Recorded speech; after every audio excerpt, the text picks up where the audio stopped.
Hello guys, in this section we will discuss the urine analysis.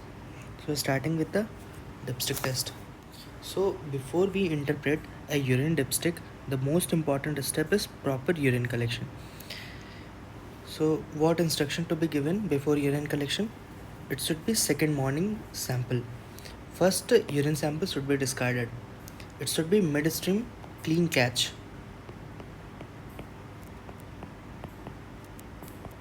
So how do we instruct the patient to collect the urine? The patient is asked to wash hand thoroughly and clean genitalia.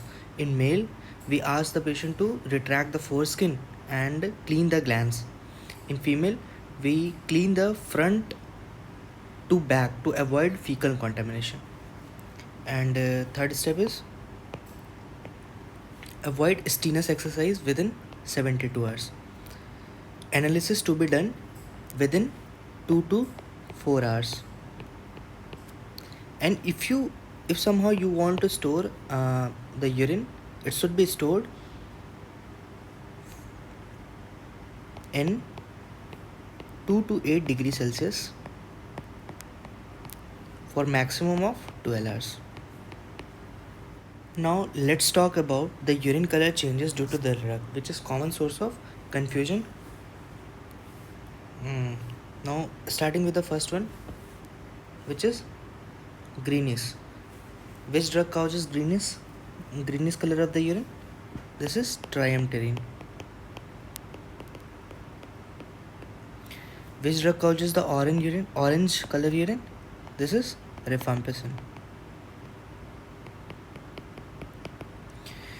Which drug causes darkening on standing? Suppose you collected a urine and on long standing it changes color. Which drug causes this? This is imipenem with cilastatin.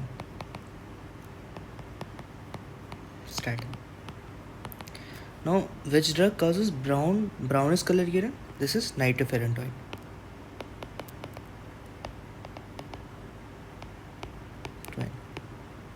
We often prescribe this drug for urinary tract infection, for lower urinary tract infection, because this drug concentrate in bladder. So before prescribing this drug, we should always check for G6PD deficiency, because it can cause hemolysis in such kind of patient. Third, next is pinkish. Which drug causes pinkish urine? It is desferoxamine.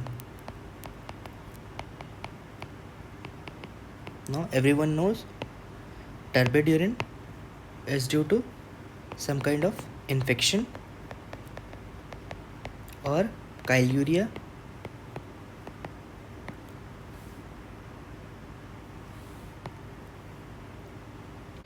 Now let's talk about the approach to high color urine. What is high color urine? First of all, what is high color urine? It is reddish or cola color urine. So what are the causes of high color urine? Causes of high color urine is 90% urological cause.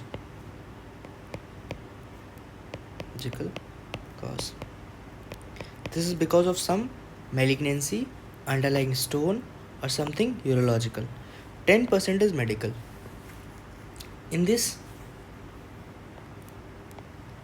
1% is hematological cause.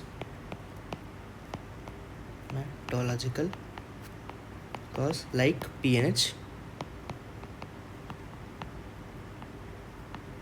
and 9% is renal cause. Now, how do we approach? How to approach a high color urine? First, we perform the dipstick test. If it is negative for the blood, then it is related to porphyria, because blood is not there. If it is positive for the blood, then it is either due to RBC, hemoglobin or myoglobin. Then we proceed to do Centrifugation. How do we do it?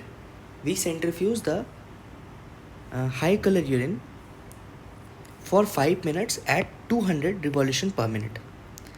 Then we observe the urine. Supernatant is clear, then it is most likely due to the RBC. Causes can be either glomerular or urological. The supernatant is still high color, then it is either myoglobin or hemoglobin. Occurs in rhabdomyolysis and hemoglobin in hemolysis, some kind of hemolysis. Example, PNH. To differentiate further between myoglobin and hemoglobin, we can keep the urine for long hours. If it get clears, then it is myoglobin, but if it does not clear, then it is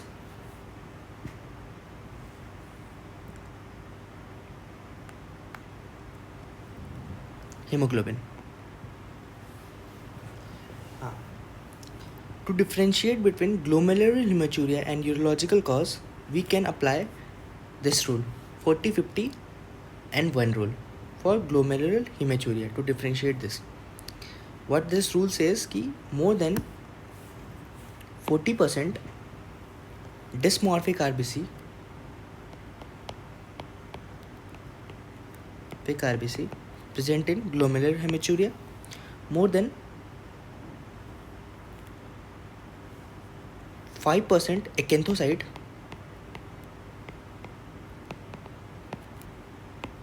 and even 1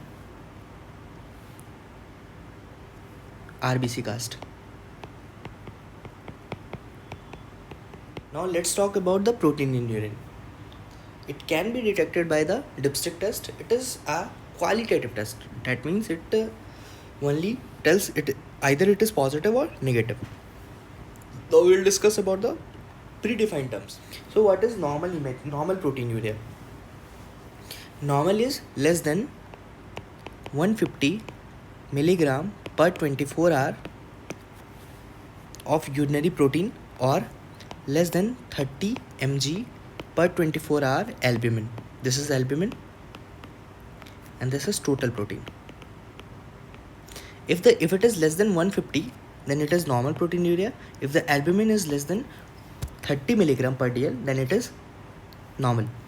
What is significant? Then what is significant proteinuria? If the total protein excretion is more than 500 milligram per 24 hour, then it is significant proteinuria.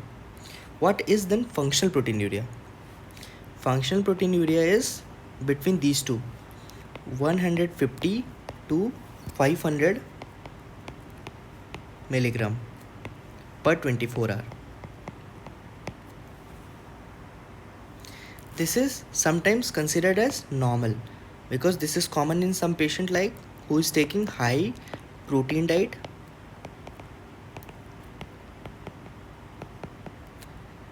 doing strenuous exercise,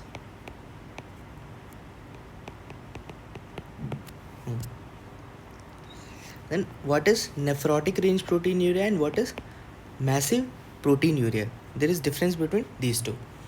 What is nephrotic range proteinuria? If the excretion is more than 3.5 gram per 24 hour, then it is nephrotic, and if the excretion is more than 4 gram per 24 hour, then it is massive proteinuria. Now we will define the albumin levels. If it is less than 30, we already discussed. If it is less than 30, then it is normal. If it is between 300 to 30 to 300 milligram per 24 hour, then it is albuminuria, albuminuria. If it is more than 300 milligram per 24 hour, then it is albuminuria. If it is more than 2200 milligram or 2.2 gram per 24 hour, then it is nephrotic range proteinuria.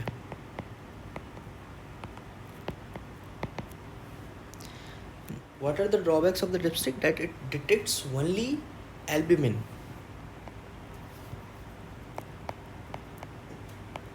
No other protein is detected by the dipstick. For example,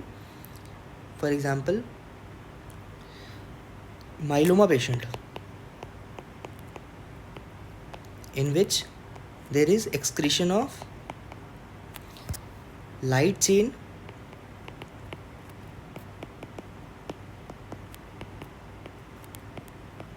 immunoglobulin.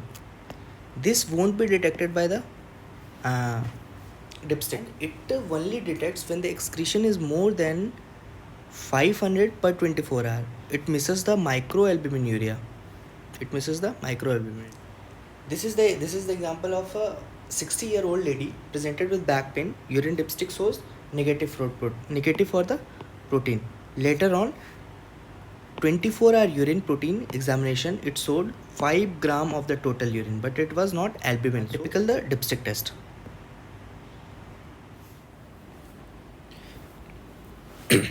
Now let's talk about the other defined terms. First one is tubular proteinuria. This is because of beta 2 microglobulin. What is benign orthostatic proteinuria? This is a completely benign condition in which urine excretion of the protein is less than 1 gram per day. This is a completely benign condition. What is third one? This is microhematuria. This is more than 3 RBC.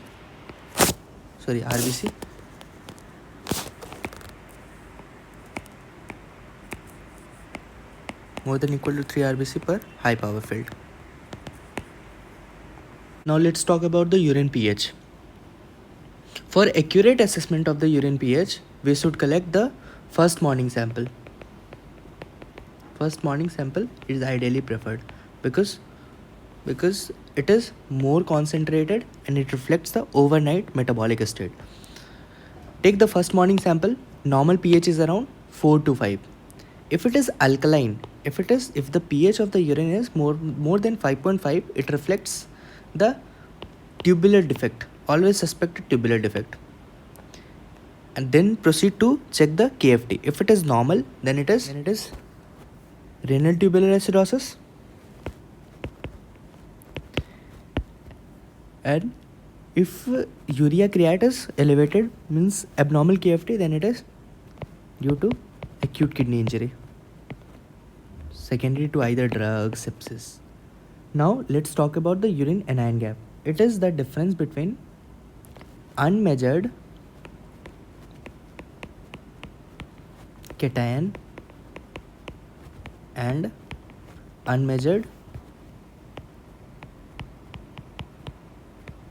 anion, calculated by the difference between the sodium potassium and urine chloride. Normally it is slightly negative. If it is positive, then we have to suspect some abnormality like renal tubular acidosis. In normal person, what happens? There is tubular secretion of the H+. This H+ combines with ammonia NH3 to form NH4.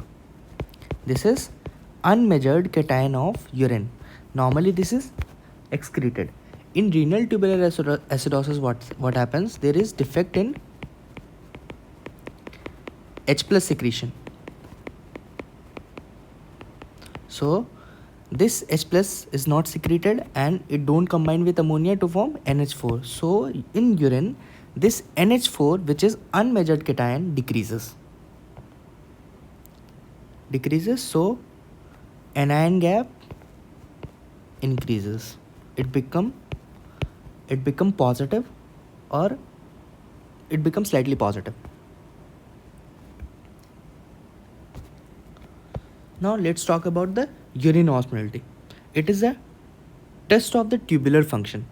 Normal value is around 800 to 900.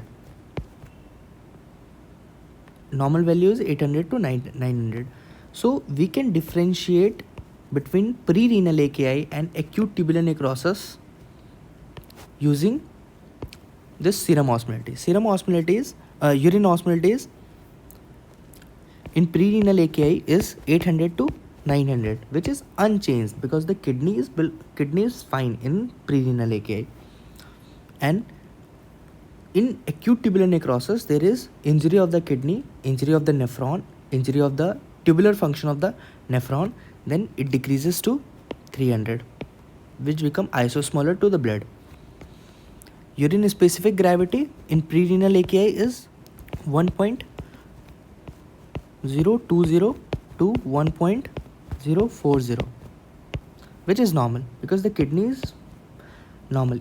In acute tubular necrosis, the urine specific gravity is 1.010, which is constant, and it termed as isostenuria. Now coming to the glucose detection in urine, which is very important parameter in the dipstick test. What is the principle of the test? It uses glucose oxidase peroxidase method. Oxidase peroxidase reaction. What happens in this reaction is glucose is oxidized, producing hydrogen peroxide, which changes color in the dipstick. Note, this test is specific for glucose only, not other sugars like galactose, fructose or anything. Normal finding is, normally glucose is absent in urine.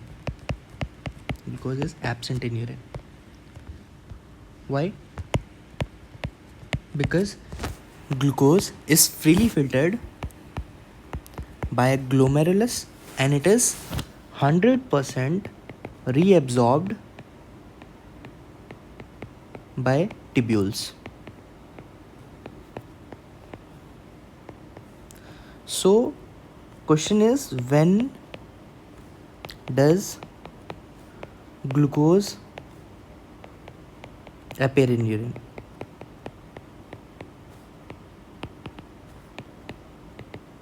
There are two conditions. First one is when the blood glucose exceeds renal threshold. Renal threshold is 180 milligram per dl, seen in condition like diabetes mellitus. Second one is renal glycosuria. In this, what happens is there is defect in the tubular reabsorption. So despite blood sugar is normal,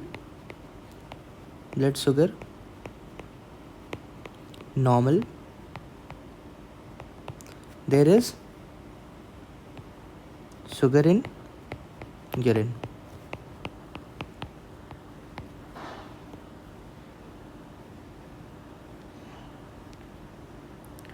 So dipstick gives a semi-quantitative result. It gives in form of negative, traces, 1+, 2+, 3+, and 4+. These 1+, 2+ roughly correlates with the level of sugar. If it is traces, then it is around 100 milligram per dl. If it is 1+, then it is roughly 250. If it is 2+, around 500. So now we move to the white blood cell and the bacteria in the urine. talking about the WBC, first it is detected on dipstick test by leukocyte esterase test. What is the principle of this test is it detects an enzyme released by neutrophils. So this is actually an indirect marker of WBC, which is pyuria in urine. The normal finding is negative, as very few WBC present, which is not enough to turn the dipstick positive. If it is positive, then there is dipstick grading, which is reported as either negative, traces, 1+, 2+, 3+. Traces means either 5 to 10 WBC per high power field. 1 roughly indicates 10 to 25. 2+ roughly indicates 25 to 75, and 3+ indicate more than 75 WBC per high power field. What are the other causes of pyuria? This is renal tuberculosis, stones,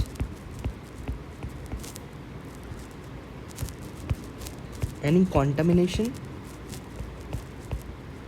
which is more common in females, and interstitial nephritis.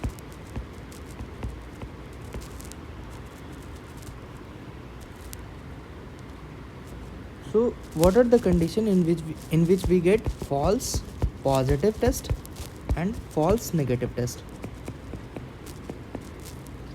False positive is common in improper sample collection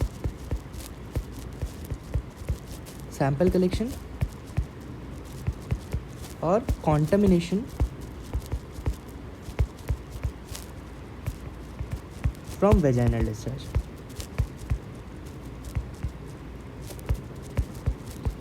False negative, either due to dilute urine or very early infection in which WBC is very less, or early infection or very high glucose or protein interfering with the result. Now let's talk about another test, which is nitrite reduction test,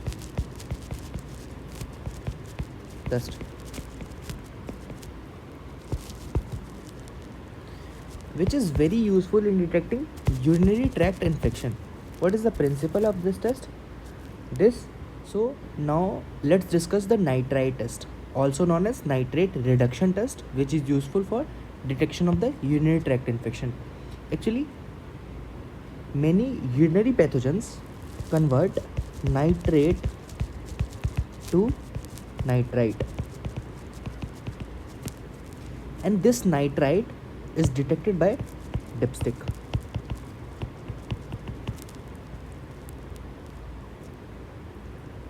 Normal urine contain nitrate, not nitrite. This is not present in normal urine. Normal urine contain nitrates. If the bacteria is present in urine, it convert nitrate to nitrite, which is detected by urine, which is detected by the dipstick test. The common nitrate reducing bacteria are bacteria. This is mainly gram-negative bacteria. Negative bacteria, which is E. coli, Klebsiella, Proteus, Pseudomonas,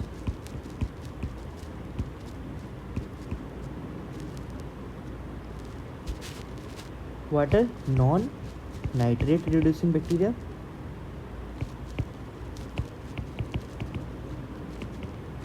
Reducing bacteria, it is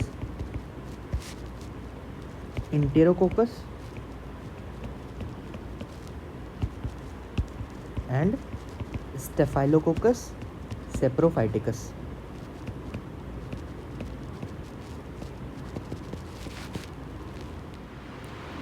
So now we move to the microscopic examination of the urine, focusing on cast and crystals, which provide important clue about the renal pathology. First question is, what is cast? This is actually a cylindrical structure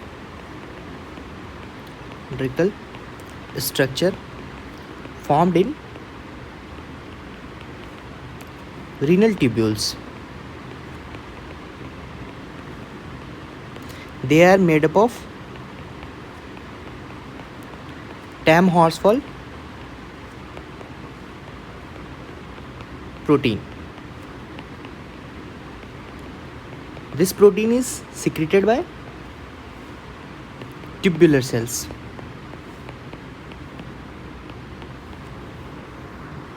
So first cast is hyaline cast. First one is hyaline cast. This is most common and can be seen in normal condition like dehydration, fever or exercise. Second is RBC cast. This indicates hematuria of renal origin.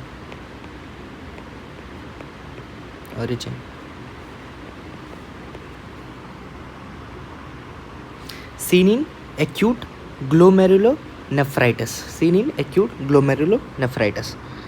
Next one is WBC cast. It suggests renal inflammation or infection. Seen in acute pyelonephritis and acute interstitial nephritis.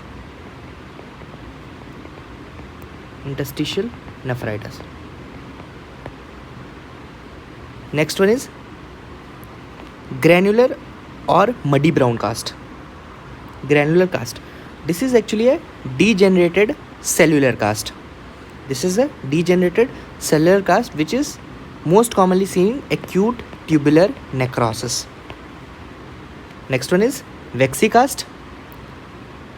You can identify with this picture.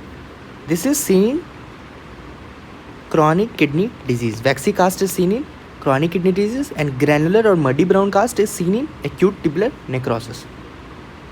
Last one is fatty cast. Fatty cast is seen in nephrotic syndrome,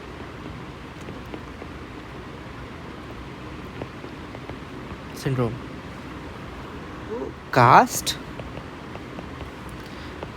localizes pathology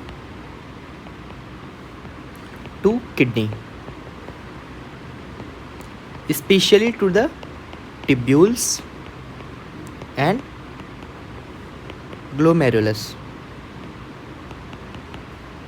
Now moving to crystals. So what are crystals? Crystals are formed by precipitation of solutes in urine. This can be normal or pathological depending on the type and context. First one is classify which crystals seen in acidic urine and what are seen in alkaline urine. In acidic urine, you can remember as two crystal. First one is uric acid crystal. Second is calcium oxalate crystals.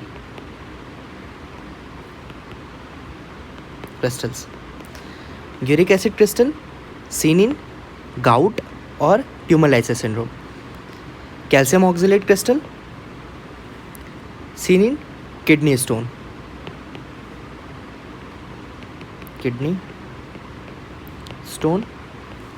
Or ethylene glycol poison. Ethylene glycol poisoning. Uric acid is seen in gout and tumor lysis syndrome. In alkaline urine, we see triple phosphate or struvite crystal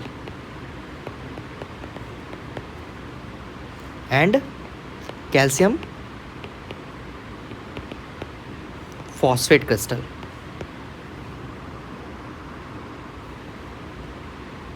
This one is calcium oxalate envelope form, struvite or triple phosphate, coffin lid. This is uric acid, which is polymorphic, polarized to light. This is calcium oxalate monohydrate crystal.